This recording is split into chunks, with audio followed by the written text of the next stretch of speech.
Alright guys, so I'm on mile 1,697 on my Appalachian Trail through hike 2015.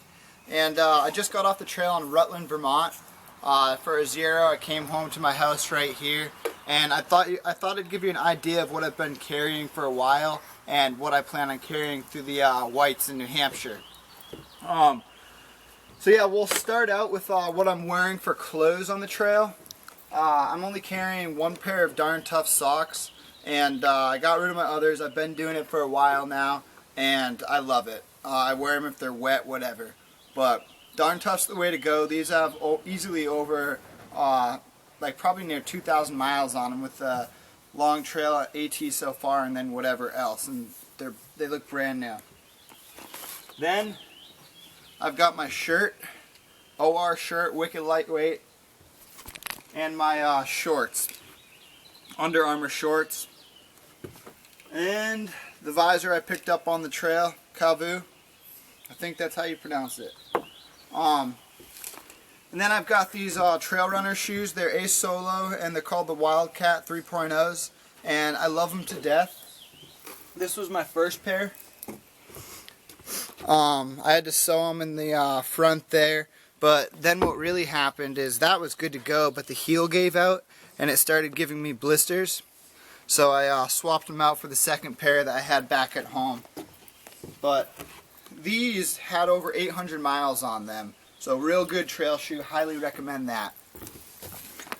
And then I have my Gators. They're the little OR trail runners. And inside I switched the soles in there for super feet. I switched those out after Pennsylvania. My arches and my feet were all swollen, and the super feet pretty much repaired them, and they're good to go now. So definitely never going back. Super feet are the way to go. Now we'll start with my bag. So this is my pack, and it's a 48 liter Exos Osprey bag, and it doesn't have the brain. I just weighed it, and with everything in it for a pack weight, it weighs 10.5 pounds, and that's without, food and water. So 10.5 base weight. We'll start with what's in the side pockets. So I carry Aquamare tablets for water purification in case of a backup, but 90% of the trip so far I've been drinking straight from the streams, no purification at all. I've got my headlamp in here. It's a Petzl. And then up here, I've been carrying, after Pennsylvania, I started taking some ibuprofen, and like one a day, and it really helps. I can tell a difference. And then I also carry some Powerade squirts to make my water taste good. And up here, I've got my Spot Generation 3, which tracks my entire hike. I'll do a separate gear review on that later on down the trail. On my right side, I carry my camera right in here in a Ziploc baggie, and then up here I changed my bear spray out for this air horn. It's wicked loud, wicked lightweight, and I feel as if a bear came and approached me, and if I put this thing off, it would run in the other direction scared as all hell. So, that's that.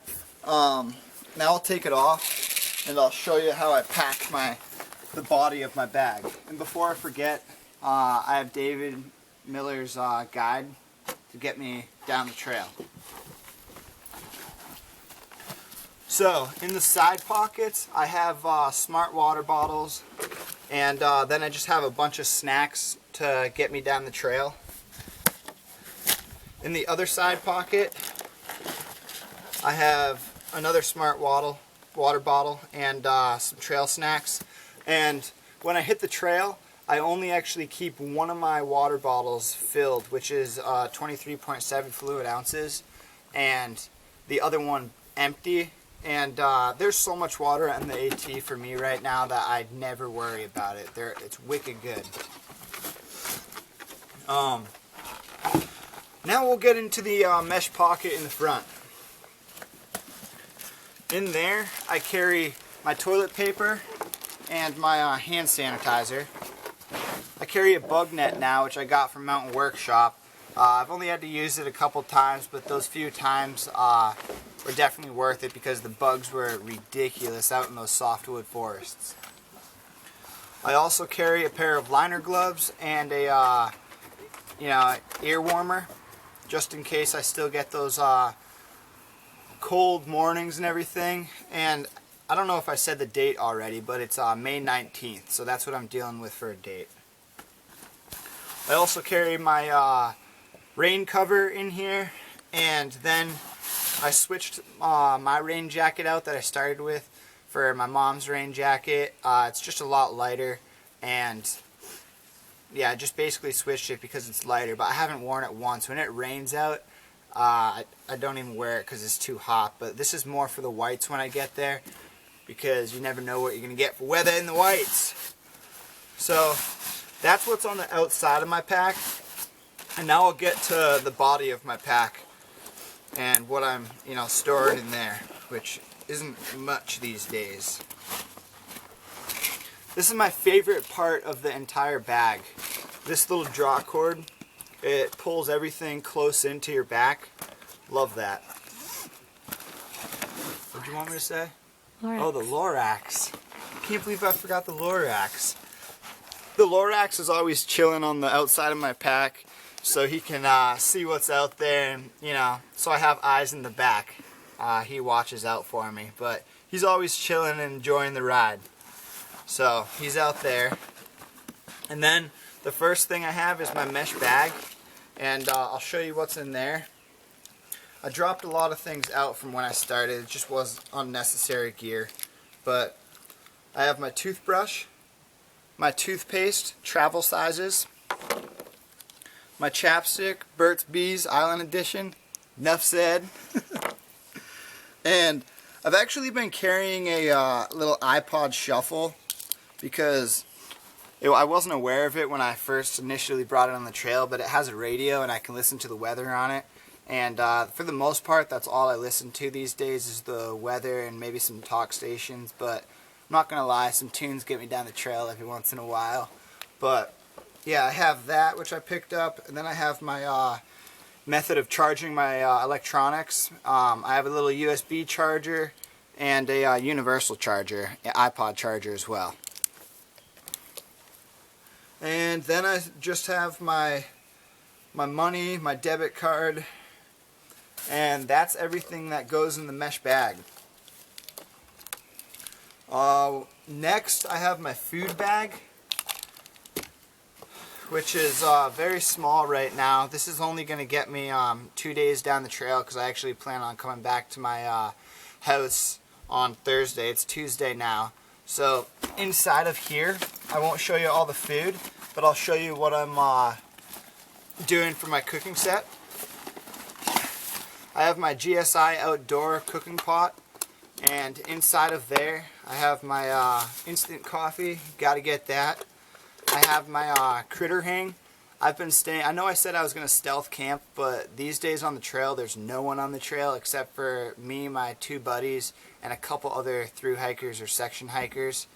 So the shelters are always up for grabs, and I love that, and it's just basically a luxury on the trail for me right now because I started earlier. So I got rid of my bear hang rope, and I just changed it out for a little critter hang. If there's not one in the shelter already, I have this. My fuel canister, and then my spork and my lighter.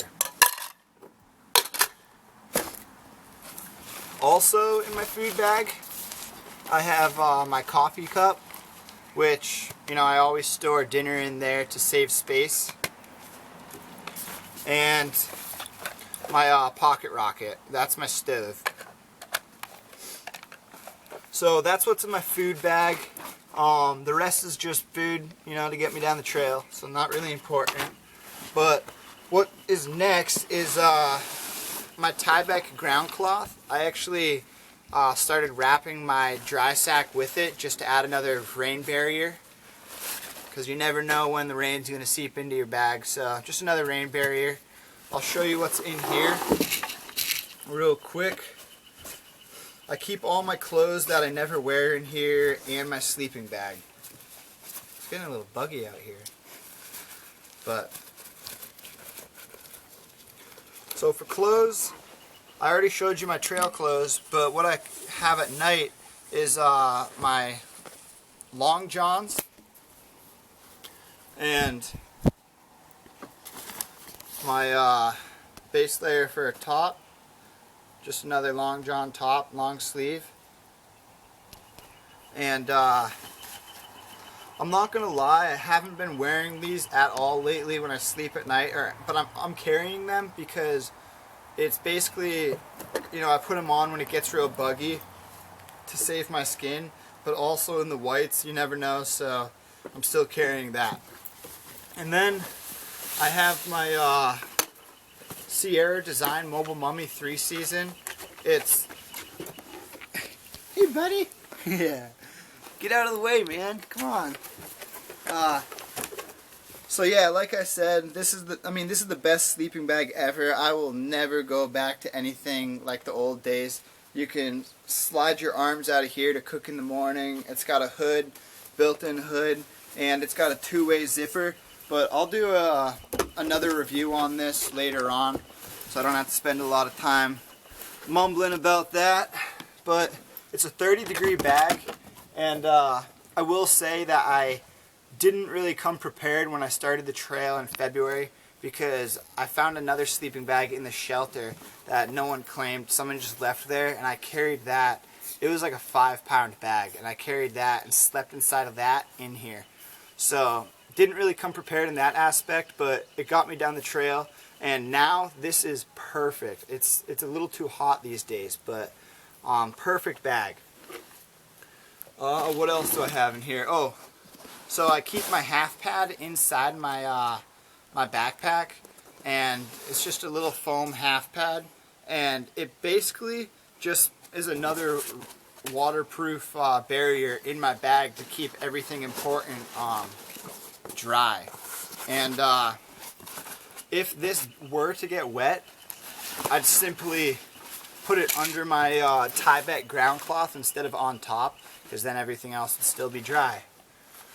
So that's everything I'm carrying right now. Did I forget anything? Oh, my trekking poles are right over there, and they're black diamond. They're really heavy, but I love them. I've never had a problem with them. They got my girlfriend through that entire long trail, me through the AT so far, and a bunch of other miles before. So those are awesome. When I finally upgrade and have some money, I'm going to get some different black diamonds that are more lightweight. So now the last thing is what I'll be carrying through the White Mountains. And it's essentially going to be, I'm probably going to transition back to my boots that I started with. These are North Face boots, waterproof, breathable, everything. They're not Gore-Tex, but real heavy, but they do the trick, and they'll get me to Katahdin. And there's a guy in front of me, his name is Orange Crush, and he has his own trail journal, and he's just crushing miles. And we actually just found his trail journal, so he's a week ahead of us, basically through the White Mountains, and we're using his updates for what we need, need to bring in the whites. And he's post-holing through 1 to 5 feet of snow through there, so I know I'll need these boots. The trail runners won't do the trick in the snow. And then I'm probably going to transition over to these LL Bean knee-high Gators. They've been in the family forever, and they'll just keep the snow and all that vermud and mud out in the whites out of my boot. And then finally, I'm also going to adopt these. They're my girlfriend's, but they're rain pants, and I'm going to bring these for the whites, because when you get above that tree line, it's going to be real windy sometimes, and the temperature will drop out of nowhere. And I've been in storms up there, and I know that it can change in a blink of an eye. So rain gear is essential in the whites. That's just my belief. I've been eyeing a pair of Z-Packs Z-Packs rain pants and rain jacket for a while now. I really want them. A couple of my friends on the trail that I've met that are, extremely intelligent. Rocky, get out of here, man.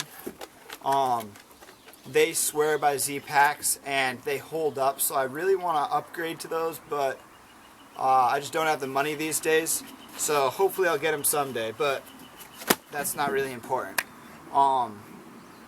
Yeah, that's everything right now. We're going to be coming into New Hampshire in 2 days, and basically Moosilauke is my first climb. So I'm gonna, I'll keep you updated on weather up there, but really pumped. I already saw some snow in Vermont, so I'm just really excited to get into the whites and get it going, and I can't wait to be post holing like crazy. Alrighty then, see you later, bye.